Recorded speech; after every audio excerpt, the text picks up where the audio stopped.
करने का काम करते थे। और भाइयों, मैं आप लोगों को आज बताना चाहूंगा, हमने इसके साथ साथ अभी 2-3 रोज पहले हमारी सरकार ने एक और निर्णय किया है कि जो पिछड़ा व्यक्ति था, जो कमजोर व्यक्ति था, उसको केंद्र की तर्ज के ऊपर लाभ मिले, उसके लिए भी हमने एक बड़ा निर्णय ये 2-3 रोज पहले किया है। और भाइयों, मुझे ये भी खुशी है आप लोगों के बीच में बताते हुए कि हमने चौथा जो कार्यक्रम किया वो जींद के अंदर किया। कोई गया यहाँ से जींद में उस कार्यक्रम के अंदर? कोई गया? वो बात खड़ा करे, वो पीछे 2 गई बहने। जींद के अंदर मैंने कार्यक्रम किया। भाइयों कहता है, मैं अधिकारियों को बुलाया, क्योंकि ये विभाग में पहले 2014 से पहले मैं देखता था, ये श्रम विभाग का काम मेरे पास था। और ये श्रम विभाग के अंदर गरीबों के लिए योजना चलती थी, उनके बच्चों की एजुकेशन के लिए, उनको कोई टूल किट देने के लिए, उनको कोई साइकिल देने के लिए, उनको कोई मातृत्व लाभ देने के लिए 18 प्रकार की योजनाएं उसके अंदर चलती थी। मैंने अधिकारियों को बुलाया, मैंने कहा कि मैं 2019 में दिल्ली चला गया और दिल्ली के बाद ये विभाग जजपा के लोगों के पास आ गया, क्योंकि गठबंधन की सरकार थी, मजबूरियां भी होती हैं, सरकार को चलाना होता है। उनसे समझौता किया तो विभाग उनके पास चला गया। और जब विभाग उनके पास चला गया, गजब के व्यक्ति हैं, 1 रुपया भी किसी गरीब के घर में नहीं पहुंचाया है, 1 रुपया भी। और जब मैंने अधिकारियों को बैठ करके, जब यह जिम्मेवारी आदरणीय नरेंद्र मोदी जी ने, आदरणीय मनोहर लाल जी ने, आदरणीय जगत प्रकाश नड्डा जी ने और आदरणीय अमित शाह जी ने, जब ये मेरे को जिम्मेवारी दी, मैं एक दिन गिन रहा हूं। मेरा आज जब कोड ऑफ कंडक्ट हटा है, 12 तारीख को मैंने विश्वास मत हासिल किया था, और आज कोड ऑफ कंडक्ट हटने के बाद, क्योंकि लोकसभा के चुनाव आ गए थे, आज मेरा लगभग ये 19वां-20वां दिन है। और इन 19-20 दिनों की गाथा मैंने आप लोगों के बीच में रखी है। मैंने ये कार्यक्रम एक जींद के अंदर बड़ा किया और मैंने अधिकारियों को बुला करके कहा कि उनके कितने बेनिफिट हैं जो रुके हुए हैं, और वो सारे के सारे बेनिफिट मैं पहुंचाना चाहता हूं। और उन्होंने देख करके मुझे बताया, अभी और भी लिस्ट जारी है, आ रही है। उन्होंने कहा मेरे को, जब मैंने तारीख दे दी कि मैं इस तारीख को जींद में जाकर के उनके बीच में मैं ये बेनिफिट देने का निर्णय मैंने कर लिया और जाकर के मैं दूंगा। और जब वो लिस्ट मेरे पास आई, वो पहली लिस्ट थी, उसके अंदर 1,06,462 ऐसे लोगों की लिस्ट आई कि जिनको हमने बेनिफिट देना था। और मुझे खुशी है बताते हुए आपके बीच में, मैंने उस दिन जींद से 80 करोड़ रुपया 1 क्लिक के अंदर उनके बेनिफिट का उन गरीब लोगों के खाते के अंदर पहुंचाने का काम किया है, ताकि वो अपना काम कर सके, अपने बच्चों को अच्छी शिक्षा दे सके। मैंने उनकी बेटियों को स्कूटी का पैसा भी देने का काम किया है। और भाइयों, ये सरकार, ये आप लोगों की सरकार है, आपको इस बात को समझना होगा। इस बात को आप समझिए, नरेंद्र मोदी की सरकार ने 2014 में एक बात कही थी कि मेरी सरकार ये गरीब को समर्पित सरकार होगी। और मैं लगातार आप लोगों के बीच में इन कार्यों की चर्चा कर रहा हूं कि हमारी सरकार ये गरीब को किस प्रकार से मजबूती की ओर ले जा रही है, उसको पैरों पे खड़ा करने का काम कर रही है। नहीं तो भाइयों, मैं ये देखता था, गरीब व्यक्ति वोट तो दे देता था, परंतु वोट दे करके मिल भी नहीं सकता था। और आज का उदाहरण भी मैं आज आपको बताना चाहता हूं। हमारी सरकार ने निर्णय किया, आदरणीय मनोहर लाल जी ने निर्णय कर लिया, क्योंकि उनके मन में भी गरीब को लेकर के बहुत बड़ी पीड़ा, मैं देखता हूं, मैं नजदीक से देखता हूं। उन्होंने योजना बना ली कि भाई जो गरीब व्यक्ति है, जिसके घर के अंदर नौकरी नहीं है और वो समाज का बड़ा अंतिम व्यक्ति है, उसके पास पैसा नहीं है। नहीं तो इनके भूपेंद्र सिंह हुड्डा के शासनकाल के अंदर तो हम ये देखते थे, वोट तो आप लोगों से ले लेते थे ये लोग, और वोट लेकर के जब नौकरी की बात आती थी तो भाई लिस्ट में किसी और का नाम आ जाता था। ऐसे व्यक्ति का नाम आ जाता था, या तो वो मजबूत होता था या पैसे में मजबूत होता था। गरीब व्यक्ति तो नजदीक भी नहीं रहता था, चाहे वो अपने बच्चों की पढ़ाई के लिए कहीं से इधर उधर से पैसा करके उनको पढ़ा दे, परंतु नौकरी नहीं लगती थी। ये हालत कांग्रेस के समय में थी। मनोहर लाल जी के मन में यह पीड़ा थी। मनोहर लाल जी ने निर्णय कर लिया कि हम ऐसे परिवारों को चिन्हित करके कि जिनके घर में एक भी नौकरी नहीं लगी और वो गरीब परिवार है, उस परिवार को हम 5 अंक ग्रेस मार्क के दे करके उस घर में नौकरी देने का काम करेंगे। ये निर्णय ये हमारी सरकार ने कर लिया। निर्णय तो कर लिया, कांग्रेस का पेट खराब हो गया। कांग्रेस का पेट और भूपेंद्र हुड्डा का पेट खराब हो गया। कहने लगे कि गरीब को क्यों 5 नंबर दे रहे हैं, क्यों उसके बच्चे लग रहे हैं। कांग्रेस की एक भर्ती रोको गैंग है, वो भर्ती रोको गैंग वो कोर्ट में जाकर के खड़ी हो गई और कोर्ट में जाकर के हमने उसका मजबूती से सामना किया। एक जज ने तो हमारे हाईकोर्ट के उसको सारे निर्णय को सुना और सुनकर के कहने लगा कि भाई ये सरकार ने अच्छा निर्णय किया है, मैं इसकी प्रशंसा करता हूं। हम उस योजना के माध्यम से गरीब लोगों को लाभ दे रहे थे, परंतु वो भी पीछे नहीं हटे। कांग्रेस का जो भर्ती रोको गैंग है वो भी लगा रहा, वो डबल बेंच में चला गया। डबल बेंच ने निर्णय दे दिया कि सरकार ये 5 नंबर गरीब व्यक्ति को नहीं दे सकती। भाई हम गरीब व्यक्ति की लड़ाई लड़ रहे और ये कहे गरीब व्यक्ति को नहीं मिलना चाहिए, तो वो 5 नंबर कोर्ट ने काट दिए, वो डिसमिस कर दी। तो हम सुप्रीम कोर्ट चले गए। हमने निर्णय किया कि हमारी सरकार भाइयों गरीब व्यक्ति के साथ खड़ी है, उसको कहीं पर भी किसी प्रकार का जुम्मन नहीं आने देगी, और हम सुप्रीम कोर्ट में चले गए उस 5 नंबर को लेकर। परंतु वो कांग्रेस का भर्ती रोको गैंग वो भी सुप्रीम कोर्ट चला गया और सुप्रीम कोर्ट जाकर के वहां भी निर्णय सरकार के खिलाफ दे दिया। परंतु आज मैं आप सब लोगों के बीच में एक बात को मैं बड़े विश्वास के साथ आप लोगों के बीच में कह रहा हूं, ये कांग्रेस के लोग, ये कांग्रेस के भर्ती रोको गैंग के लोग, मैं आज स्पष्ट कह रहा हूं, उन लोगों को एक बात कहना चाहता हूं, हमारी सरकार हरियाणा प्रदेश के गरीब लोगों के साथ कंधे से कंधा मिलाकर के खड़ी है। हम इसको हाई कोर्ट के अंदर दोबारा फिर रिपील के अंदर जाएंगे। अगर हमारी बात को नहीं माना गया तो विधानसभा के अंदर कानून बना करके गरीब व्यक्ति को 5 नंबर देने का काम हमारी सरकार करेगी। हम पीछे हटने वाले नहीं हैं। हमने इस बात को स्पष्ट रूप से कहा है।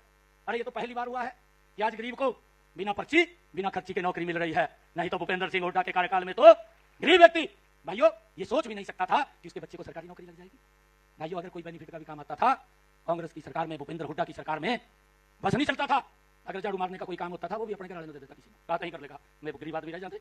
ये हालात है इनके। कृष्ण मूर्ति उठा बैठा है, इसको मालूम है जब ये पीड़ा निकालता है, ये पूरी पीड़ा निकालता है। इस प्रकार का शासन तंत्र हमने कहीं देखा नहीं है। और ये आज लॉलीपॉप देने की बातें करते हैं, आज कभी कुछ बोलते हैं कभी कुछ बोलते हैं। भूपेंद्र हुड्डा ने अभी घोषणा कर दी, कहा जी हम 500 रुपए का सिलेंडर देंगे।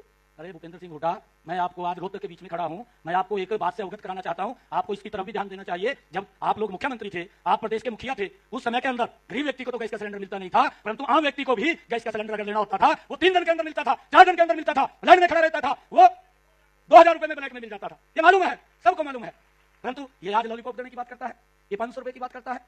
और भाइयों 5000 का कनेक्शन, और मुझे खुशी है बताते हुए आप लोगों को, मैं आपको बताना चाहता हूं आज भी हमारी सरकार 600 रुपए का गैस का सिलेंडर दे रही है। 600 रुपए का गरीब व्यक्ति के घर के अंदर भाइयों एजेंसी वाला लेकर के जाता है, कहीं उसको जाने की जरूरत नहीं है। यह सुविधा अगर दी है ये हमारी सरकार ने दी। और भाइयों हमने इसके ऊपर भी निर्णय किया, हमने उसके ऊपर भी ये निर्णय किया है कि आने वाले समय के अंदर हमारी सरकार गरीब व्यक्ति को भाइयों वो गैस का सिलेंडर देने का काम करेगी। और रीजनल दाम के ऊपर मैंने अधिकारियों को कहा है कि इसके ऊपर आप पूरी योजना आप बना लीजिए, और बना करके हमारा ध्येय है कि गरीब व्यक्ति को लाभ पहुंचाना चाहिए। और मुझे खुशी है बताते हुए आप लोगों के बीच में कि हमारी सरकार थी। मनोहर लाल जी मैं देखता था किसी भी जनसभा के अंदर अगर वो जाते थे, वो जनसभा में जाकर के एक बात बोलते थे कि कोई माता बहन भाई जिसके घर के अंदर गैस का कनेक्शन सिलेंडर नहीं है वो हाथ खड़ा करे, ये पूछते थे। और अगर कोई माता बहन हाथ खड़ा कर लेती थी, आदेश देते थे, डीसी महोदय को बोलते थे कि 24 घंटे में इसके घर में गैस का कनेक्शन सिलेंडर चला जाए, नहीं तो 24 घंटे के बाद उसको कहते थे उसके घर से उठा लाना। यह हमारी सरकार का भाइयों काम करने का तरीका था। परंतु इन लोगों के पास बोलने के लिए कुछ नहीं है, झूठ का सहारा लेते हैं। और झूठ भी इस प्रकार का बोल दिया जिससे भाईचारे में दरार आ जाए, जिससे भाईचारा खत्म हो जाए और जिससे देश कमजोर हो जाए। इस प्रकार का झूठ बोल करके कि अगर मोदी तीसरी बार प्रधानमंत्री आ गए तो संविधान को खत्म कर देंगे, आरक्षण को खत्म कर देंगे। भाइयों इस प्रकार का झूठ बोल करके गरीब व्यक्ति को बढ़ाने का काम ये लोग कर रहे हैं। परंतु मैं आप लोगों को विश्वास दिलाता हूं कि हमारी सरकार मजबूती से गरीब के साथ खड़ी है, उसको कोई जुम्मन से नहीं है। मुझे यह भी बताते हुए खुशी हो रही है नरेंद्र मोदी जी ने पिछले 10 वर्षों में इस देश को संविधान के अनुरूप चलाया है। और मोदी जी ने भाइयों कांग्रेस ने तो कभी भी डॉक्टर भीमराव अम्बेडकर जी को सम्मान नहीं दिया। हमारी सरकार ने आदरणीय नरेंद्र मोदी जी ने डॉक्टर भीमराव अम्बेडकर जी के जो 5 स्थान थे उन 5 स्थानों को पंचतीर्थ के रूप में विकसित करने का काम भी वो नरेंद्र मोदी की सरकार ने किया। और ये इस प्रकार की अफवाहें उड़ाते हैं कि भाई ये संविधान को खत्म कर देंगे। अरे हुड्डा साहब संविधान खत्म नहीं हो रहा है, कांग्रेस खत्म हो रही है। ये पीड़ा आपको है और उस पीड़ा को ये देश ये लंबे समय नहीं टिकने देगा, ये कांग्रेस साफ हो जाएगी। भाइयों आज देश के अंदर गरीब व्यक्ति का सम्मान बढ़ा है, आज देश के अंदर पूरे विश्व में भारत का सम्मान बढ़ा है। ये हमारी सरकार लगातार लोगों के हित के अंदर मजबूती से काम कर रही है। परंतु मैं आज बताना चाहता हूं आप लोगों को कि ये तो कांग्रेस के अंदर भी इस प्रकार की स्थिति है कि बापू बेटा लगे यहाँ और कोई नहीं है, बापू बेटा लगे यहाँ। कांग्रेस के अंदर और भी बड़े नेता थे, दम घुट रहा है। कुछ तो भारतीय जनता पार्टी में आए हैं, कुछ और आने वाले हैं। ये तो बापू बेटा ही खड़े रहेंगे मैदान में और कोई नहीं होगा। आप देख लेना अक्टूबर के बाद और कोई दिखाई नहीं देगा।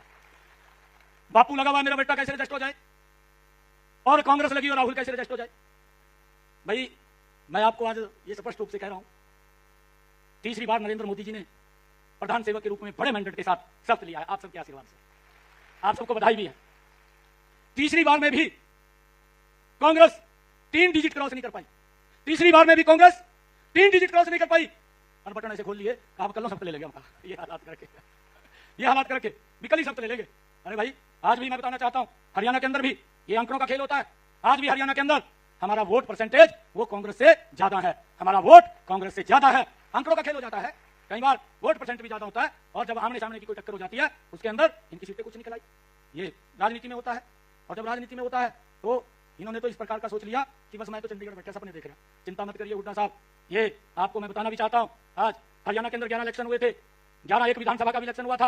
और हुड्डा साहब ये बात बोलते थे, करनाल के अंदर जाकर के बोला जब मेरा वहां से नाम डिक्लेयर हुआ, करनाल के लोगों को मैं प्रणाम करता हूं। और उन्होंने वहां जाकर के इसने बोला कि सारे दल इकट्ठे हो जाओ, चंडीगढ़ का रास्ता करनाल से जाएगा। मैंने कहा मतलब जाएगा, ठीक है। और भाइयों वहां के लोगों ने ऐसा जवाब दिया, सुपड़ा साफ करके घेर दिया हुड्डा का, और ये संकेत दिया करनाल के लोगों ने कि चंडीगढ़ में अगर कोई रास्ता जाएगा तो वो कमल के फूल का जाएगा, वो भारतीय जनता पार्टी का जाएगा, वो नरेंद्र मोदी जी के नेतृत्व का जाएगा। भाइयों ये संकेत दिया है। और मुझे एक और बात आप लोगों को बतानी है। मैंने ये भी निर्णय अभी कुछ रोज पहले किया है, मैंने ये निर्णय किया है कि जो हमारे जिन परिवारों के 2 किलोवाट का कनेक्शन है, जिनका 2 किलोवाट का कनेक्शन है, हमने वो निर्णय ले लिया है हरियाणा प्रदेश के अंदर कि उन परिवारों के जितनी यूनिट खर्च करेगा उतने का ही बिल आएगा, बाकी कोई बिल नहीं आएगा।